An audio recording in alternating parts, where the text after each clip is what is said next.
Hello students, PC study point में आपका स्वागत है। जैसा कि आपको पता है, पिछले वीडियो में हमने 30 ऑब्जेक्टिव बहुचयनात्मक क्वेश्चन किए थे। आज हम फिर से और 30 क्वेश्चन लेकर आए हैं, तो इस वीडियो को पूरा देखिएगा।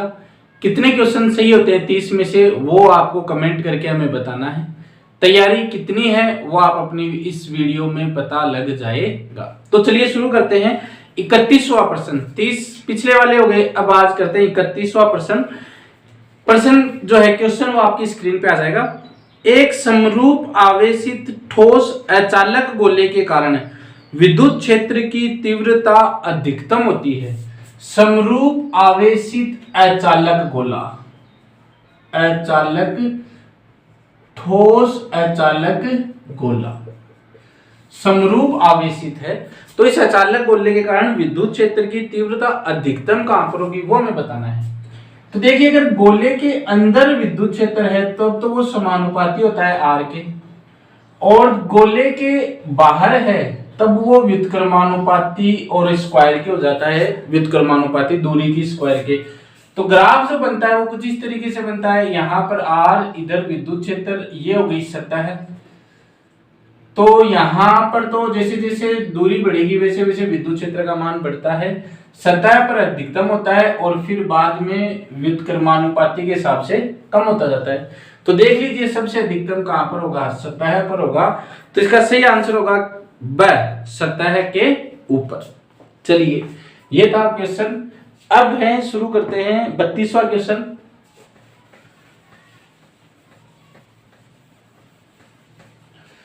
बत्तीसवां जो क्वेश्चन है, एक स्वप्रेरकत्व है, स्वप्रेरकत्व L व L2, L व L2 दो कुंडलियां हैं, दो कॉइल्स हैं, पास में स्थित है। किसी एक प्रभावी फ्लक्स दूसरी से पूर्णतः संबद्ध है। अगर किसी एक का फ्लक्स है तो वो दूसरी से संबद्ध है, पूर्णतः संबद्ध है, तो उनके मध्य अन्योन्य प्रेरण गुणांक होगा। तो ये सीधा सीधा सूत्र होता है, ये सीधा सीधा हम फॉर्मूला बता सकते हैं। m इक्वल टू होता है √L1 और √L2। तो ये इसमें ज्यादा डिटेल में जाना नहीं है, ब ऑप्शन यहाँ पर हो जाएगा, m इक्वल टू √L1 और √L2। चलिए, 33वां क्वेश्चन है। किसी दूरदर्शी की विभेदन क्षमता निर्भर करती है, कोई दूरदर्शी है उसकी विभेदन क्षमता किस पर निर्भर करती है? दूरदर्शी की लंबाई पर, अभिदर्शक की फोकस दूरी पर, अभिदर्शक के व्यास पर, नेत्रिका लेंस की फोकस दूरी पर। तो देखिए, जो दूरदर्शी की विभेदन क्षमता है यानी रिजॉल्विंग पावर विभेदन क्षमता है, वो होती है 1a/1.22 लैम्डा, a/1.22 लैम्डा। ए क्या होता है? ए होता है जो अभिदृश्यक होता है, जो अभिदृश्यक कैमरा होता है उसका व्यास, जैसे हमारा कैमरा होता है तो इस कैमरे का जो व्यास है वो हो जाएगा ए, और लैम्डा हो जाएगी तरंग दैर्ध्य। तो यहाँ पर ऑप्शन में देखिए, दूरदर्शी की लंबाई पर नहीं निर्भर करता है, अभिदृश्यक की फोकस दूरी पर निर्भर नहीं करता है, अभिदृश्यक के व्यास पर निर्भर करता है, सीधा सीधा समानुपाती है। फोकस दूरी कहीं पे नहीं आ रही, तो इसमें ऑप्शन होगा स, अभिदृश्यक के व्यास पर। तो ये क्वेश्चन हो जाएगा 33 का। 34 का क्वेश्चन करते हैं, 34th। ये क्वेश्चन बढ़िया क्वेश्चन है। एक प्रकाश सुग्राही धातु के लिए दहली आवृत्ति, देखिए हमें दहली आवृत्ति दे दी न्यू नोट, दहली आवृत्ति हमें दी है 3.3 गुणा 10 की घात 14 हर्ट्ज, 10 की घात 14 हर्ट्ज।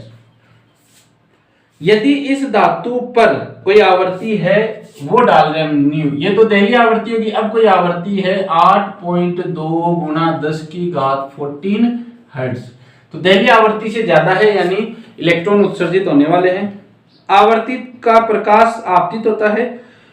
प्रकाश विद्युत उत्सर्जन के लिए संस्तब्ध विभव कोई अंतक विभव बोलते हैं, स्टॉपिंग पोटेंशियल बोलते हैं, इसका मान हमें निकालना है। तो देखिए, कोई सूत्र है क्या जिसके अंदर दो आवर्तियां है, एक तो दहली आवर्ती है और एक दहली आवर्ती से ज्यादा आवर्ती है और एक अंतक विभव या संस्तप विभव है।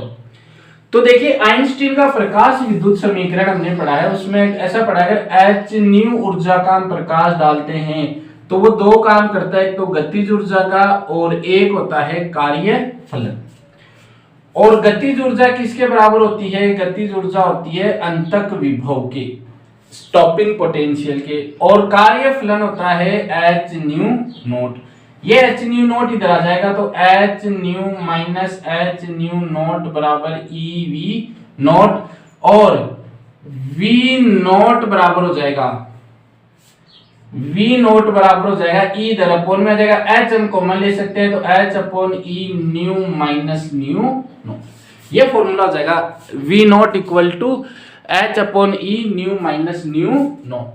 अब केवल मान रखना है H 6.63 into 10 to the power minus 34, E 1.6 into 10 to the power minus 19, nu 3.34 into 10 to the power 40, nu कितना है 8.2 into 10 to the power 14, minus nu note Delhi आवर्ती है 3.3 इंटू 10 टू दी पावर 40।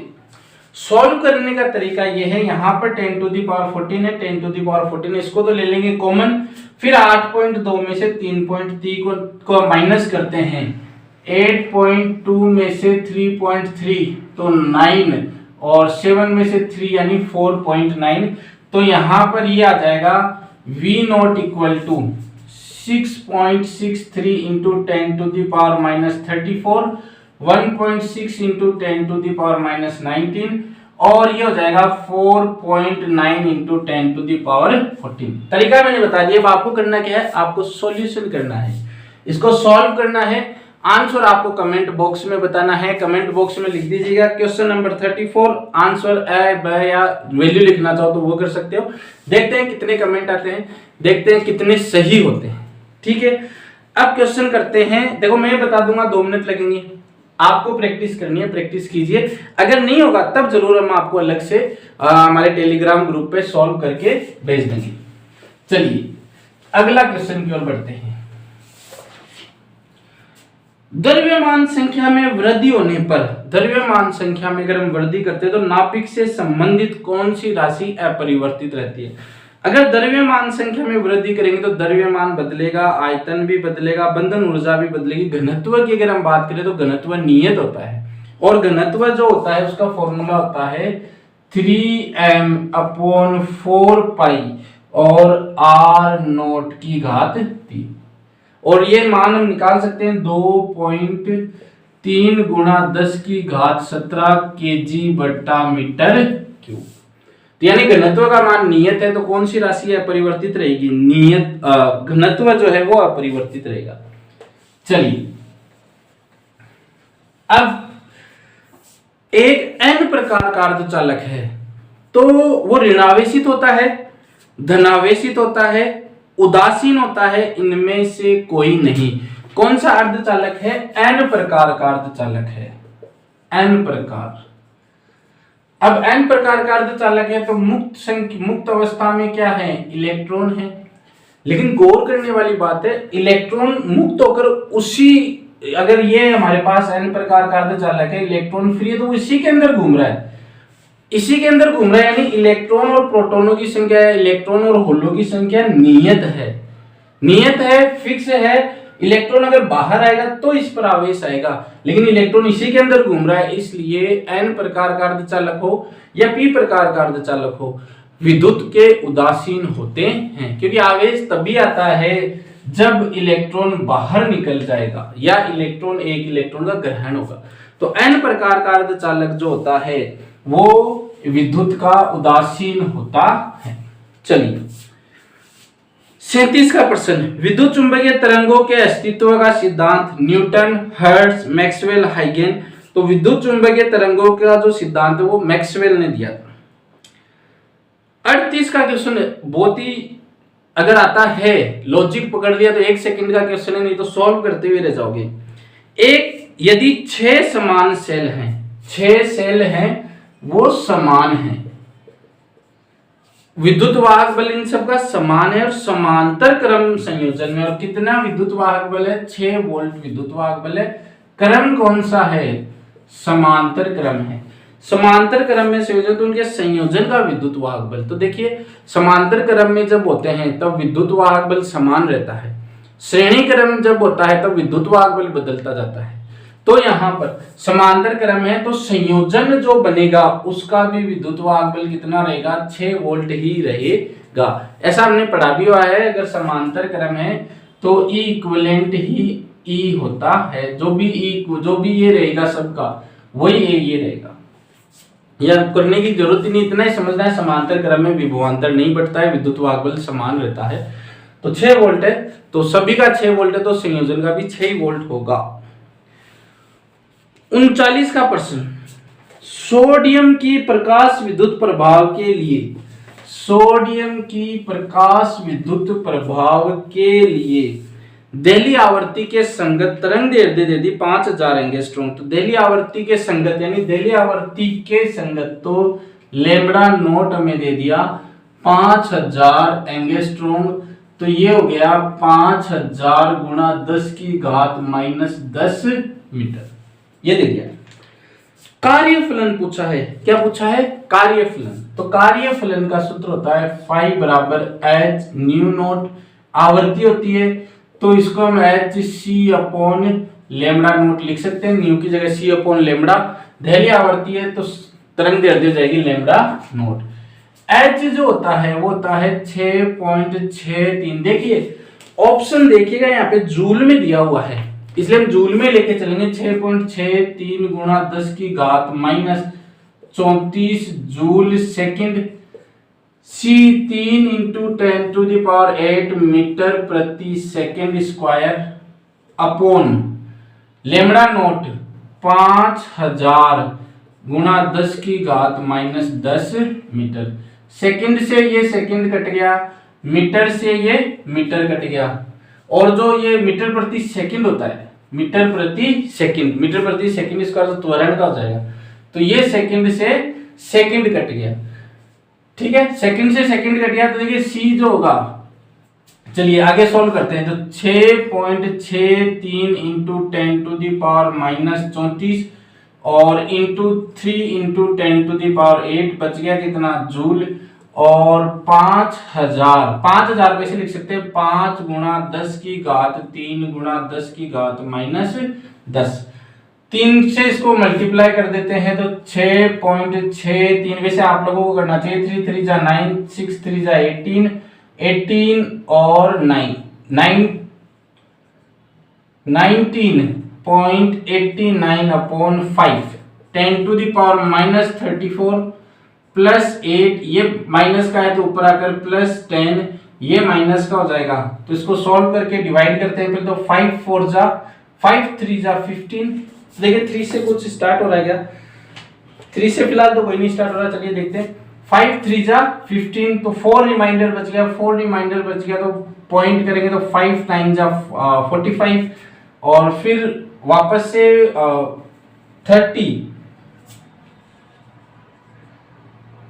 5 3 जा 15 4 बच गया 48 फिर 9 फिर बच गया 45 और 39 तो 5 7 जा 35 तो 3.97 को हम लिख सकते हैं अराउंड 4। तो 4 देखिए किसके अंदर आ रहा है। अब 4 दो ऑप्शन में आ रहा है, स और द में। तो यहाँ पे 10 की पावर भी सॉल्व कर लेते हैं। तो 10 और 8 18 में से 3 गए 15 में से 34 हम जोड़ेंगे तो ये आ जाएगा -19। तो 4 इंटू 10⁻⁻19 जूल द ऑप्शन हो जाएगा सही। यहाँ पर ये हो जाएगा। चलिए क्वेश्चन करते हैं 40 का। 40 का प्रश्न इजी क्वेश्चन है, बस एक जगह गलती की जा सकती है, वो गलती दोहराई जाती है कई बार कॉन्फिडेंस ओवर कॉन्फिडेंस में। HCl अणु का द्विध्रुव आघूर्ण 3.4 गुणा 10 की घात 30 सेंटीमीटर है। HCl अणु का जो द्विध्रुव आघूर्ण है वो 3.4 गुणा द्विध्रुव आघूर्ण 3.4 गुणा 10 की घात -30 सेंटीमीटर है। तो उसके आयनों के मध्य की दूरी होगी, आयनों के मध्य की दूरी हमें निकालनी है। तो देखिए HCl दिया हुआ क्या है, HCl, यानी HCl किसमें ब्रेक होगा, H प्लस और Cl माइनस, यानी एक एक आवेश है।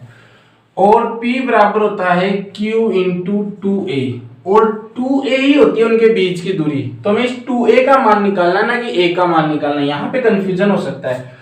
तो 2A क्या हो जाएगा, P अपॉन Q। P कितना है 3.4 into 10 to the power minus 30, 1.6 into 10 to the power minus 19। ये पॉइंट से पॉइंट कैंसिल आउट हो जाएगा, 10 टू द पावर माइनस 19 ऊपर अगर पॉजिटिव हो जाएगी तो ये हो जाएगा 10 to the power minus 30 plus 90 तो 20 यानी 11 हो गया। 34 upon 16 into 10 to the power minus 11 किस में चल रहा है, ये सेंटीमीटर में चल रहा है। ये पहले इसको मीटर में चेंज कर लेते हैं, सेंटीमीटर है तो इसको मीटर में बदलेंगे तो 10 to the power minus 2, 10 to the power minus 2 minus 2 तो ये हो जाएगा माइनस 13। डिवाइड कर देते हैं, डिवाइड कर देते हैं तो 16 टू जा 32.2 तो रिमाइंडर बच गया, 16 1 जा 16, फिर से रिमाइंडर बच गया 4, तो ये लगभग 2.1 जीरो करेंगे तो 16 टू जा 32 into 10 to the power minus 13, और ये किस में आ रहा है, मीटर में। तो ये देखिए किसी में है क्या, तो ये यहाँ पे है 2.12 into 10 to the power minus 11। अब इसको सेंटीमीटर में बदलेंगे तो वापस कितना हो जाएगा, 2 into 10 to the power minus 11 centimetre, यानी स ऑप्शन इसका सही हो जाएगा। तो ये स ऑप्शन आ जाएगा 2.12 10 to the power minus 11 centimetre. एक बार आप भी सॉल्व करके देख लीजिएगा, सॉल्यूशन करके देख लीजिएगा, प्रैक्टिस करनी है, प्रैक्टिस ही प्रैक्टिस करनी है। फिर 41 किरचॉफ का प्रथम नियम निम्न के संरक्षण सिद्धांत पर आधारित है। तो किरचॉफ का जो प्रथम नियम है, प्रथम नियम में क्या होता है, आने वाली धारा बराबर जाने वाली धारा, और धारा क्या होती है, आवेशों के बहने की दर। तो आवेश जो है वो संरक्षित रहने चाहिए, यानी ब ऑप्शन यहाँ पर सही हो जाएगा। 42 है, किसी पदार्थ की अनुचुंबकीय प्रवृत्ति चाई का मान हमें दे दिया 9, चाई का मान हमें दे दिया 9, तो अपेक्षिक पारगम्यता का मान कितना होगा, तो म्यू आर बराबर होता है 1 प्लस चाई एम, पदार्थ का दिया हुआ है 1 प्लस 9 यानी 10 इज द आंसर, और ए ऑप्शन हो जाएगा। 43 किसका मात्रक समान नहीं है, 43 किसका मात्रक समान नहीं है, ऐसा बताना है हमें। तो देखिए L और C, पहले तो L की विमान कहां से निकालेंगे वो हमें देखना है, मात्रक निकालना है। तो देखिए फाई बराबर होता है Li, ठीक है, और एप्सिलॉन बराबर होता है minus D phi upon D T और DLi अपॉन डी टी। तो L बराबर हो जाएगा माइनस DI, L को तो बाहर ले लेंगे तो DI, L बराबर हो जाएगा, ये आ जाएगा एप्सिलॉन और DI अपॉन dt। एक स्टेप और लिख लेते हैं यहाँ पे, DI अपॉन dt। अब DI अपॉन dt आ गया अपॉन में, ठीक है। ये होता है विद्युत वाहक बल, और विद्युत वाहक बल का मात्रक होता है वोल्ट, I एम्पियर और टाइम का सेकंड। तो ये हो जाएगा मात्रक की अगर हम बात करें तो वोल्ट बट्टा एम्पियर, और सेकंड आ गया ऊपर, तो वोल्ट सेकंड बट्टा एम्पियर। चलिए C, दूसरा है C बराबर होता है Q अपॉन V। Q तो आवेश हो गया, और आवेश क्या होता है, I बराबर होता है Q अपॉन T, तो Q बराबर IT यानी एम्पियर और सेकंड, और V होता है W अपॉन Q। V बराबर हो गया किसी आवेश पर किया गया कार्य W अपॉन Q। चलिए या V को V रहने देते हैं, V का हम छोड़ देते हैं V, क्योंकि यहाँ पे V हमारे पास है। तो पहला जो है 1 upon under root LC, 1 upon under root LC, तो 1 upon under root L V S upon A, C A S upon V, A से ए कट गया, वी से वी कट गया, 1 upon under root S square, तो under root के बाहर आकर 1 upon S second, और under root L C, under root L C क्या जाएगा, पूरा सोल्व करेंगे केवल ये राशि अंश में आ जाएगी तो क्या जाएगा सेकेंड, यानी ये दो तो मेल नहीं खा रही, यहाँ पे 1 अपॉन एस है, यहाँ पे केवल एस है। तीसरा option R C, R C, R C, R होता है वी अपॉन आई ओम के नियम से, सी हमने निकाल रखा है, सी हो जाएगा ए एस, आई है तो आई का मात्रक एम्पियर हो जाएगा अपॉन वी, ए से कट गया, वी से वी कट गया, यानी एस, यानी ये दोनों राशि मेल खा रही है। तीसरा है L upon R, L upon R, L क्या चीज है, V S upon A, R क्या हो जाएगा वी अपॉन ए, क्योंकि आर क्या होता है वी अपॉन आई, तो वी अपॉन आई, आर होता है वी अपॉन आई, तो ये जाएगा वी अपॉन ए से ए कट जाएगा, वी से वी कट जाएगा, एस आ जाएगा, यानी ये तीनों राशि, ये तीनों तो मेल खा रही है, मेल कौन सी नहीं खा रही, 1 upon under root L C, तो यही मात्रक हो जाएगा, किसका मात्रक समान नहीं है, 1 upon under root L C, A option. Exam में पूछे जाने लायक क्वेश्चन है, इसलिए इसको प्रैक्टिस कर लीजिएगा, प्रैक्टिस करोगे तो एग्जाम में निकालने की जरूरत नहीं पड़ेगी, सीधा सीधा आंसर पता रहेगा हमें। फिर 44, एक दूरदर्शी की आवर्धन क्षमता कैपिटल एम है, एक दूरदर्शी की आवर्धन क्षमता कैपिटल एम है, यदि अभिनेत्र लेंस की फोकस दूरी दोगुनी कर दी जाए, अभिनेत्र लेंस है उसकी फोकस दूरी को दोगुनी कर दिया है तो आवर्धन क्षमता होगी। तो अभी दूरदर्शी की जो आवर्धन क्षमता होती है, वैसे तो फॉर्मूला अलग होता है, लेकिन यहाँ पे अभिनेत्र की बात करा तो हम काम में लेते हैं F naught upon F E, जब प्रतिबिंब अनंत पर बनता है, ई यानी आई, आई यानी आंख, नेत्रिका, तो अभिनेत्र लेंस की आवर्धन क्षमता को क्या कर रहा है, फोकस दूरी को दुगनी कर रहा है, तो पहले एफ थी तो एफ डैश ई कितनी कर दिया 2FE, तो एम डैश कितना, एम डैश हो जाएगा F naught upon 2, F dash करेंगे हम और एफ डैश ई की जगह कितना करेंगे 2FE, और इसकी जगह कितना रखेंगे एम अपॉन 2, यानी आधी हो जाएगी, एम अपॉन 2 हो जाएगा। ऐसा ही एक और क्वेश्चन होता है, उसमें अभिनेत्र नेत्र लेंस की जगह अभिदृश्य ऑब्जेक्टिव लेंस लिख देंगे, तो यहाँ पर 2 ऊपर आएगा तो उस टाइम क्या हो जाता है 2 गुनी हो जाता है, इसलिए याद रखना।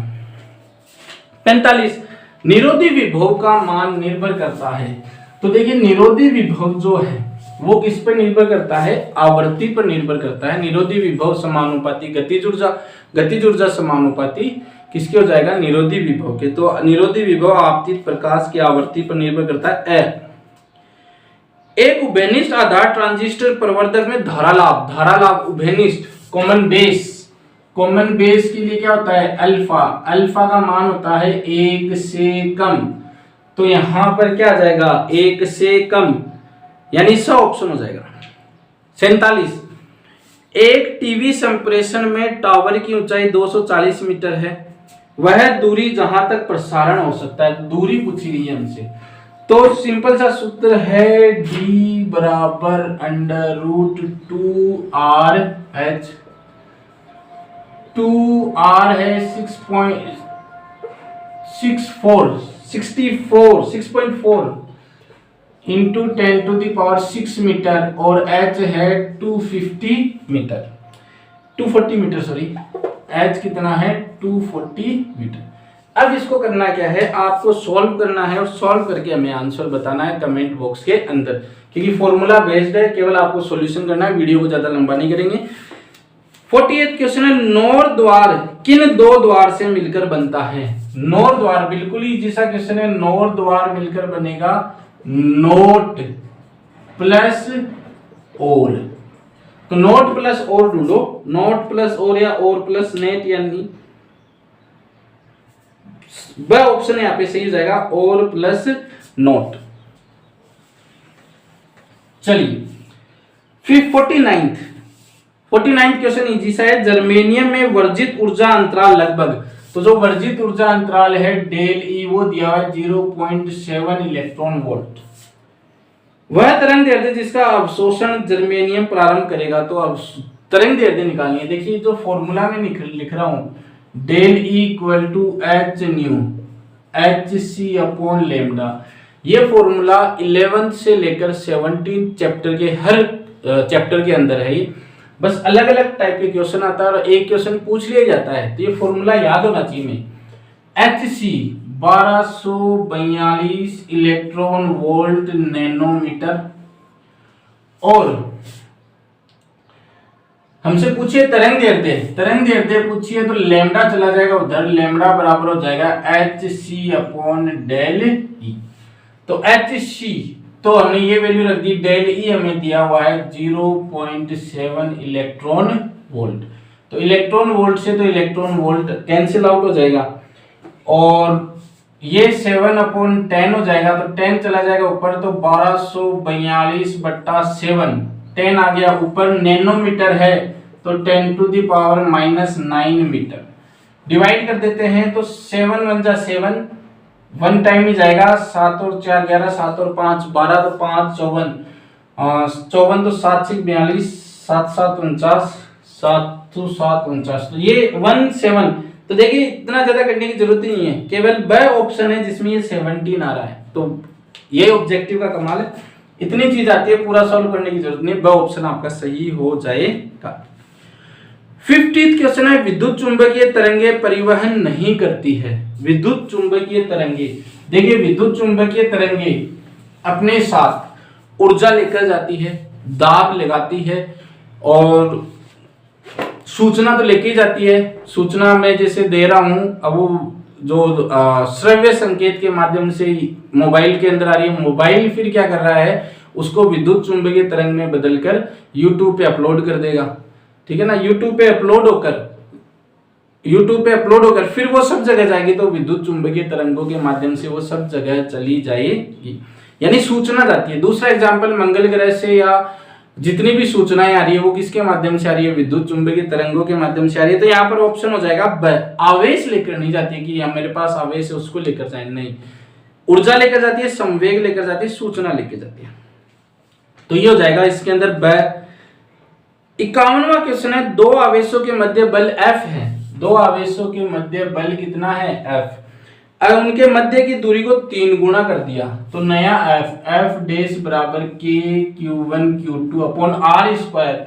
नई दूरी 3 गुनी कर दी 3R स्क्वायर, तो K Q1 Q2 9R square. और इसकी जगह हम कितना लिख सकते हैं F, तो F अपॉन 9। डिटेल में नहीं किया है, F अपॉन 9 हो जाएगा, यानी स ऑप्शन हो जाएगा। 52 का क्वेश्चन बिल्कुल इंटरेस्टिंग क्वेश्चन है, इजी सा क्वेश्चन है। वायु में इकाई धनावेश दिया हुआ है, वो भी इकाई यानी परिमाण कितना है 1। तो निर्गत विद्युत फ्लक्स का मान, तो फाई बराबर होता है Q upon epsilon not 1 upon epsilon not और एप्सिलॉन नॉट इनवर्स, क्योंकि Q की जगह हम 1 रख देंगे, तो वह ऑप्शन हो जाएगा। 53वां प्रश्न है यदि विभवमापी तार की लंबाई दुगुनी कर दी जाए तो अविक्षेप बिंदु प्राप्त करने की सुग्राहिता पर क्या प्रभाव पड़ेगा वो बताना है। देखो सुग्राहिता के लिए हमें विभव प्रवणता का मान कम करना पड़ता है।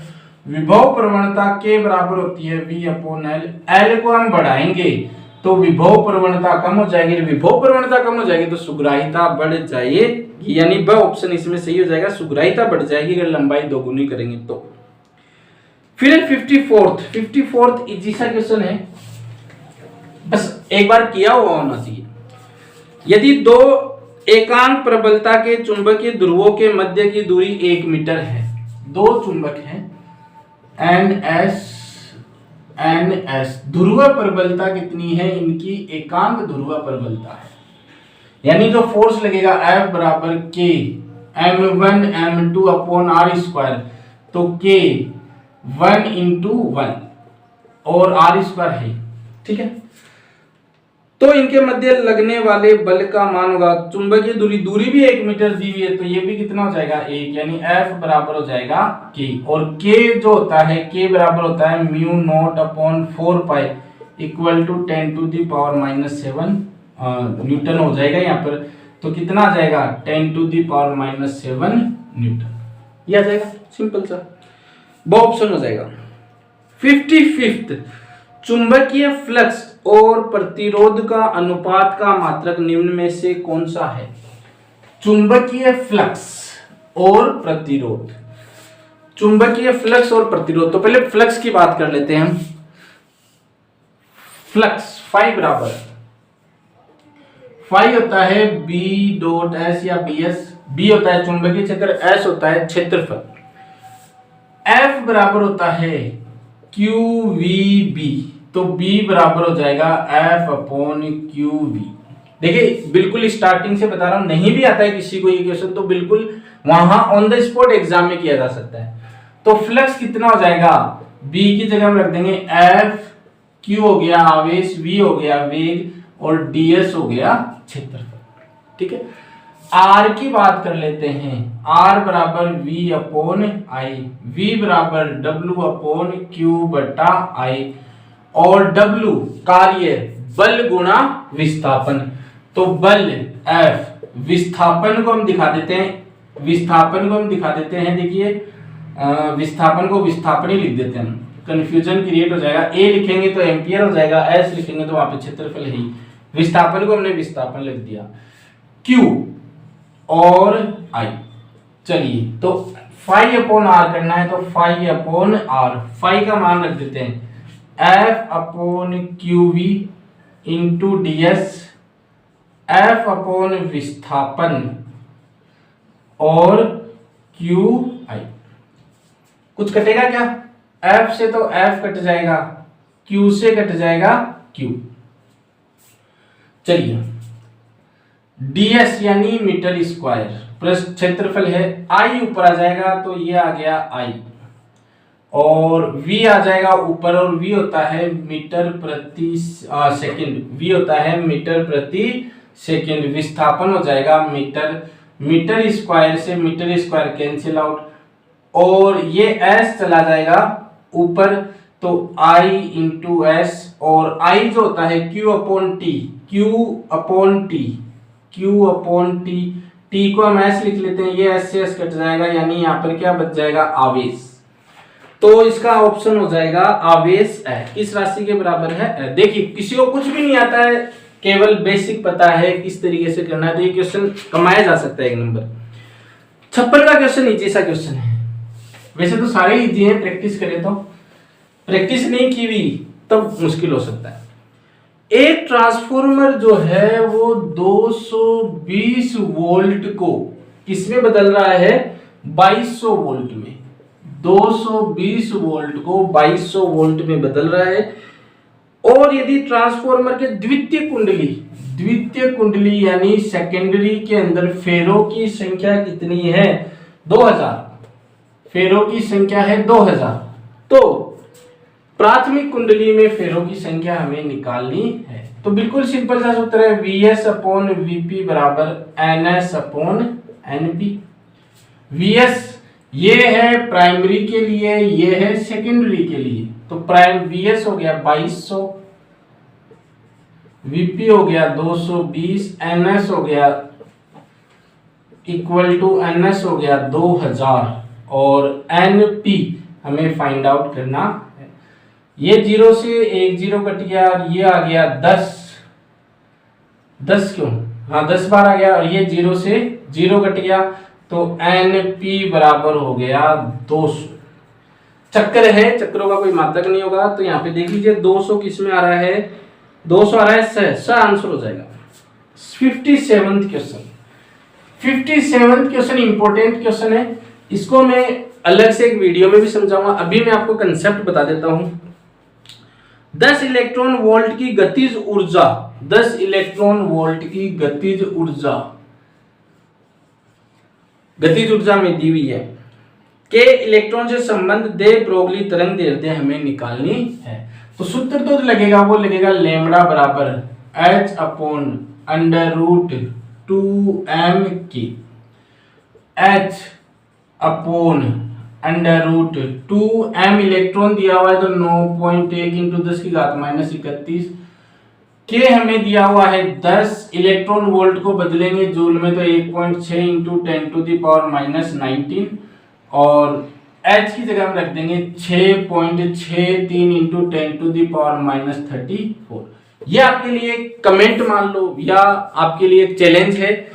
इस क्वेश्चन का मैं आंसर बता देता हूं। आंसर जो आएगा वो आएगा 3.9 एंगस्ट्रॉम द आंसर आएगा। इसको आपको सॉल्व करना है और सॉल्व करके कमेंट करना है, क्योंकि इसके अंदर एक स्पेशल सा अंडर रूट निकालने वाली चीज है, वो आपको करना है, कमेंट आपको करना है और फिर बताना है। तो ये क्वेश्चन आपके लिए 3 होमवर्क हो गए, तीनों के कमेंट आपको करने हैं। फिर है 58 नाभिक ZN 3064 की त्रिज्या में निकालनी है लगभग फेरोमीटर के अंदर। तो R बराबर त्रिज्या का सूत्र R नॉट 1/3। एक क्या चीज है, द्रव्यमान कितना है 64। तो R नॉट 64 को हम लिख सकते हैं 4/3 और बट्टा 3 से 3 कट जाएगा तो R नॉट 4। R नॉट होता है 1.2 गुणा 10⁻⁻15 गुणा 4। तो 4 से गुणा करेंगे तो 4 दूनी 8, 4.8 इंटू 10⁻⁻15 या 4.8 सब ऑप्शन हो जाएगा। ये हो गया 58वां क्वेश्चन। 59 का क्वेश्चन बिल्कुल सरल सा क्वेश्चन है। देखिए अभी तक आपने वीडियो को अगर लाइक नहीं किया है तो लाइक कीजिए, शेयर भी करना, कमेंट भी करने ही करने हैं। 59 के क्वेश्चन में एक ट्रांजिस्टर दिया है कॉमन बेस ट्रांजिस्टर हमें दिया हुआ है। परिपथ का धारा प्रवर्धन गुणांक 0.95 है। तो याद रखना अगर 0.95 1 से कम है यानी अल्फा ही दिया हुआ है। जब उत्सर्जक धारा IE है 2 मिली एम्पियर, तो आधार धारा निकालनी है। बिल्कुल सरल सा क्वेश्चन है। अल्फा बराबर होता है IC/IE। तो IC बराबर हो जाएगा अल्फा IE। अल्फा दिया हुआ है 0.95, IE दिया हुआ है हमें 2। तो 0.95 को 2 से गुणा करेंगे 10, 18 और 19 यानी 1.9 मिली एम्पियर। ये IC आ गया, ये IE है। IE बराबर होता है IB प्लस IC। आधार धारा निकालना है तो IE माइनस IC। IE कितना है 2 माइनस 1.9 तो 0.1 मिली एम्पियर यहाँ पर आंसर आना चाहिए और वो आंसर है ए। ठीक है, ये क्वेश्चन हो जाएगा। 60 का क्वेश्चन अतिमोड्यूलित तरंग का मॉड्यूलेशन गुणांक। तो देखिए अगर m का मान 1 से लेकर 0 के बीच में है तो बोलते हैं सामान्य मॉड्यूलेशन। m का मान 0 है तो कोई मॉड्यूलेशन नहीं हुआ। m इज ग्रेटर देन 1 होता है तब उसको बोलते हैं अति मॉड्यूलेशन। तो ये इस तरीके से 60 क्वेश्चन हो चुके हैं। 30 पिछले वाले वीडियो में से 30 इस वाले वीडियो में। अगर ये 60 क्वेश्चन आप करते हैं तो कमेंट तो करना ही है कितने क्वेश्चन सही हुए। आगे हमें बताइए और किस तरीके के वीडियो आप देखना चाहते हो। अगला जो है 1 लाइनर क्वेश्चंस वो आपको मिल जाएंगे कल से, वो भी लगभग 30 + 30 60 हम कोशिश करेंगे, 60 तो डालें और ऑब्जेक्टिव क्वेश्चन का वीडियो भी आपको मिल जाएगा। हमारी मेहनत आपको कैसी लग रही है, तीनों कमेंट आपको करने हैं आंसर्स के, हम आपको रिप्लाई जरूर करेंगे। नहीं समझ में आ रहा तो उसका भी कमेंट आप करके आपको बताना है। इसी के साथ बहुत बहुत धन्यवाद। जय हिंद।